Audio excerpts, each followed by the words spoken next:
միացում է հեցի հետ շուրջ կատարվողի հետ եւ հենց այդ պատճառով թերևս առաջին հարցը հեցի մասով տեսանք իշխանությունների հայտարարությունները փաստացի նաեւ սահմանադրական դատարանի որոշման եզրափակիչ մասը այս առնչությամբ ինչ ասելիք ունեք բավականին կանխատեսելի գործընթաց էր այս մասին խոսվել էր ամեն դեպքում մինչեւ վերջ հույս կար որ ամեն ինչ չէ որ այսպես պիտի ավարտվեր ինչու Զանգուլի արտահայտությունը բնականաբար պետք է գործեր ես քանի գնում ձեր ասած հույսս մարում է ներքին ացանների մեր դատական ացանների կապված ուղղակի շատ հետաքրքիր է թե իրավաբանները դատավորները ինչ են դեռ կարճ մտածում են այսինքն վերջին հաշվով արտահայտություն իրականացնելը դա չի նշանակում որ պետք է իրենց սկզբունքներից դուրս եւ ընդհանրապես իրավաբանությունից դուրս ինչ-որ բաներ անեն, բայց Աստված իրենց հետ այդպես են որոշել, թող այդպես անեն։ Պարոն Ղազենյան, իսկ ընդհանուր առմամբ շուրջ եղել է իշխանությունների հետ քննարկում, միջև այս հայտարարությունը, որ գերակաշառքի ճանաչման ճանապարհով է գնացել, որովհետեւ ինչու այսինքն առաջարկ եղել է մերժվել է ձեր կողմից ինչը։ Եթե լսել եք, ես հայտարարել եմ, որ 21-ը վերջնաժամկետ էր 17-ին տարածքային կառավարման նախարարությունը ելք է արել առաջարկը 20-ին մենք բանավոր տեղեկացվել ենք որ այդպիսի առաջարկ նամակ կա հաստատի հայփոստից ստացել են 25-ին այսինքն անգամ եթե 17-ին ստանենք ողջամիտ ժամկետ պետք է տրվի չէ առաջարկին պատասխանելու համար ամեն ինչ արել են որ մենք ուղղակի չկարողանանք պատասխանել, որովհետև 21-ից հետո պատասխանելը արդեն անիմաստ է, ժամկետը վերջացած է։ Ի վերջո հեծը ում է բաժին հասնելու ձեր ենթադրություններով, ինչ է արվելու հեծի հետ, ինչ ճակատագիր է սպասում, որովհետև հիշում ենք, երբ Կարապետյանի շուրջ մեկնարկեց այս process-ը, նույնիսկ միջազգային փորձագիտական շրջանակներ ուղիղ հայտարարություններ էին արել, որ քննարկվում է հեծի կառավարումը թուրքական ինչ-որ ընկերության փոխանցելու հարցը։ Այս իշխանությունների պարագայում ես որից է բան չեմ բացառում եւ չեմ բացառել։ Իրենք ամենադեպս մինչ այս բանը հետքում են, դուք ինչ կանխատեսում Հաշվի առնելով իրենց գործելավոճը 21 թվականի նախընտրական ծրագիրը, կառավարության ծրագիրը հիշում եք, չէ՞ ինչքան բան կար այդտեղ եւ ինչքան բան չկա այսօր արդեն, Արցախից սկսած։ Հեծը միշտ եղել է ժողովրդին, անգամ Սամվել Կարապետյանի սեփականատեր լինելու պարագայում եւ համոզված եմ, որ լինելու է ժողովրդին։ Այսինքն Եթե անգամ ինչ-որ գործողություններ արվում են, ընտրությունների միջոցով միանշանակ արտահայտությունը կվերականգնվի, ոչ միայն այս դեպքում ընդհանրապես։ Պարոն Ղազենյան, Արցախից խոսեցիք, Նիկոլ Փաշինյանը երեկ նաև անդրադարձել էր Արցախին, ինչպես նաև պատարակների ժամանակ Արցախի եւ արցախահայության մասին խոսելով, նշելով, որ ամենայն հայոց կաթողիկոսի գլխավորությամբ պատերազմի կոչեր են հնչում, ըստ էության ռևանշիստ եք դուք, ամենայն հայոց կաթողիկոսը, այն մարդիկ, ովքեր ընդհանրապես խոսում են Արցախի մասին։ Մի արտահայտություն կար, չէ՞, Թշնամի պետության ղեկավարի կողմից տնային աշխատանք ունի կատարել։ Հիմա տնային աշխատանք են կատարել։ Ուրիշ ոչ մի բան չեն կարող արգելել, իրենք ինչքան ուզում են խոսեն, այդ ներվը, որ իրանց մեջ մտած է, հենց դրանից է, որ չի ստացվում իրենց մոտ։ Միգուցե ինչ-որ օրենսդրական փոքրիկ խմբակի կողմից ինչ-որ բաներ կատարում է, բայց ժողովրդի մոտ դա հնարավոր չի ջնջել, առավել ևս եկեղեցականների։ Պարոն Ղազենյան, երեք հայտնի դարձավ, որ Էդգար Ղազարյանը միացել է Ուժեղ Հայաստանի եւ համակարգում բազմաթիվ քննադատություններ կան նաեւ այն մարդկանց կողմից, ովքեր ովքեր դեռևս չկողմնորոշված ընդունող են, ասում են, որ իմպիչմենտի այսպես ծրագիրը գաղափար առաջ տանողը այսօր միացել է մի թիմին, որը իմպիչմենտի կողմնակից չէ։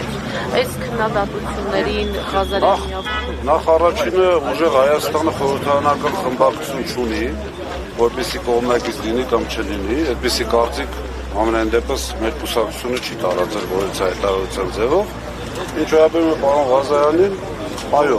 մեր թիմում է, չեմ խոսել հետը դեռևս այդ թեմաներով, բայց ես միանշանակ ողջունում եմ, որովհետև պայքարող տեսակի, պայքարող մարդ է, ընդհանրապես յուրաքանչյուր ընդդիմադիր ուժ, իմ կարծիքով, պետք է ամեն ինչ անի, որպեսզի հեռացվի այս իշխանությունը։ Դրանցն այն է, որ Էդգար Ղազարյանի անունը կապվում է ՀՀԿ-ի հետ, իսկ Ուժեղ Հայաստանը հայկներեք դեր է կարծես նախնիների Ուժեղ Հայաստանի ուժեղությունը կայանում է նրանում, որ ներգրավելու է բոլոր կարող ուժերի եւ այն մարդկանց, ովքեր մաքուր են, ձեռքերը մաքուր են, անբասիր են, կապ չունի որ ուժին են հարել եւ կոնսոլիդացիայի ապահովել։ Սամվել Կարապետյանը ես անձամբ ճանաչելով անդեր ձեզ ասեմ, չի եղել որևէ մի խնդիր, որտեղ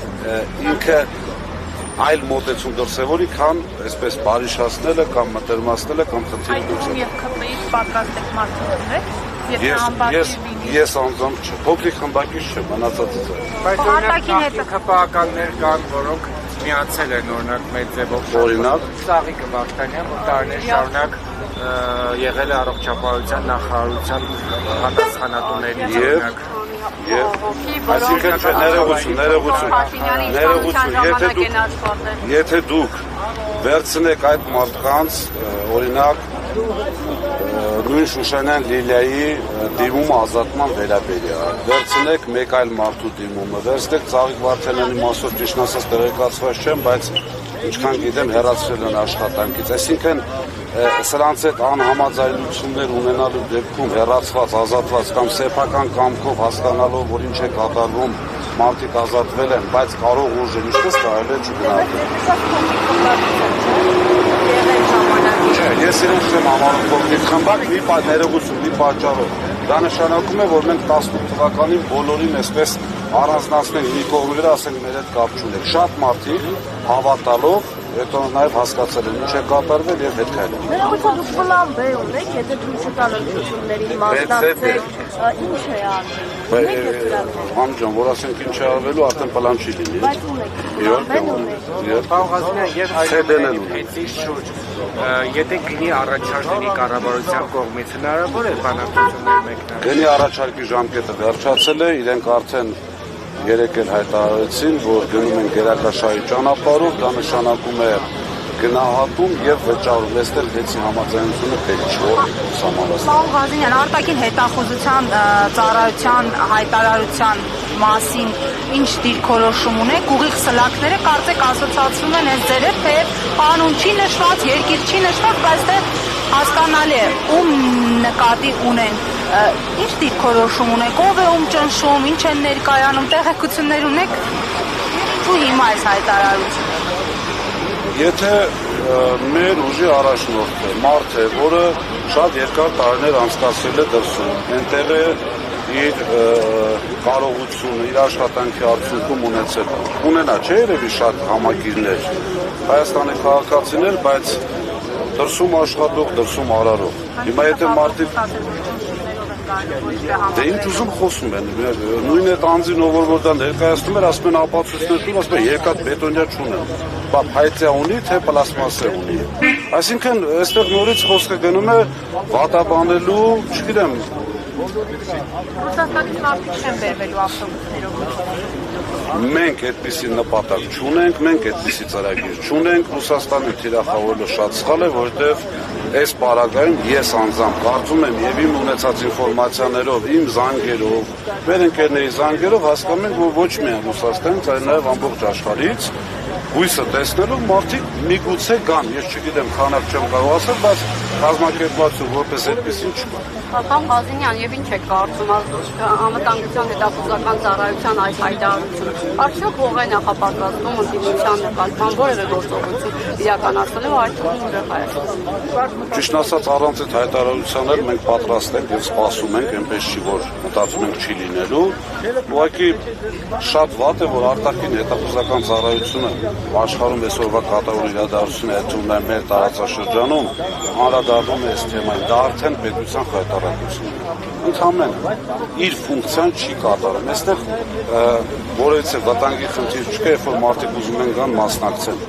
Հիշեք 18 թվականին, գիտեք, օբյեկտիվ չեն, կեղծ են, ոտքից գլուխ։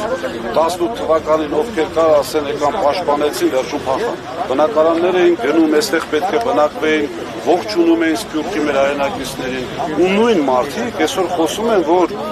այսօրվա ամենաուժեղ մարդը ընդդիմության մեջ, որը միանշանակ լինելու է հաջորդ վարչապետը, ունի համագիրներ դրսում։ Թող ժողովուրդը գնա։ Հրապարակներում դեմքները Աստորեն հա։ Սովորական քաղաքացիները նայածում համար։ Իհարկե ունեն։ քաղաքացու ընտրելու իրավունքեր նախ քերերում պատժելու արարքելը։ Իրենք են այս բային ազդում։ Իրենք մոտավորապես գիտեք ինչ են անում, որ այդ քաղաքացիները կան վախ ունենան, հանգարց խնդիր չունենան այստեղ։ Այսինքն դրսից ով եկավ միանշանակ ընտրելու է ընդդիմություն Սամվել Կարապետյանի դեմքով, վախենան չգան, որովհետև իրենք այսպեսի հայտարարություններ են։ Կոմպասիան արդյոք ձեր փողոց ակտիվացնելու նպատակ ունի եւ մինչեւ ընտրություններ հնարավոր է փողոցային պայքարի դուրս Կամ այսօրվա ակցիաները Ես այս պայն, այսօր մեր ակցիաները ընդհանրապես եւս մեկ անգամ զգոնության եւ խոհեմության կոչել մեր իրապա մարմիններին, որ կյանքը այս իշխանությունով չի ավարտվում, մարդիկ պետք է առաջին հերթին ինձ օրինակ իրավաբանություն սովորելուց առաջինը բարոյականություն են այսպես ավելի շատացնելու եւ սերմանելու, քան թե իրավագիտակցություն։ Այսինքն մարդ առաջինը պետք է իրավաբանի ներկայացություն ունի մարդ, լինի բարոյական, հետո նոր մասնագետ։ Այդ զգոնության կոչն ենք անում, ինչ վերաբերում է հետագա ակցիաներին, ըստ իրադարձությունների։ Մենք պատրաստ ենք բոլոր սցենարներին, ունենք բոլոր զարգացումներին մեր հակազդելու միջոցով։ Ես արդեն ասում եմ ընդդիմության առաջին թավջութակը ստեղծան, ինչ կլինի, եթե հանկարծ թավջութակը այդպես էլ ընտրության չհասնի։ Ուզում եմ հասկանալ, այսինքն Նիկոլ Փաշինյանը, եթե վերարտադրվեց այդ սցենարով, մեր ժողովրդի հետ ընդհանրապես ինչ է լինելու։ Ընդհանրապես չեմ ուզում մտածել դրա մասին, որովհետև շատ վատ բաներ։ Ինչ որ եղել է դրանք բնականաբար դրա համար ես ձեզ մի խորհուրդ եմ տալիս դրա մասին չխոսել, ես համոզված եմ, որ իրենք էլ են խոճապի մեջ, իրենց իրերը հավաքելու ժամանակը եկել է, անգամ ուշացած է, այնպես որ իրենց գործողությունները դա ենթադրում են ավելի կսրվեն, քացի կտան, մյուս կանեն, բայց մենք պատրաստ ենք ամեն ինչ։ Ես եմ։ Պարոն Բազեյան,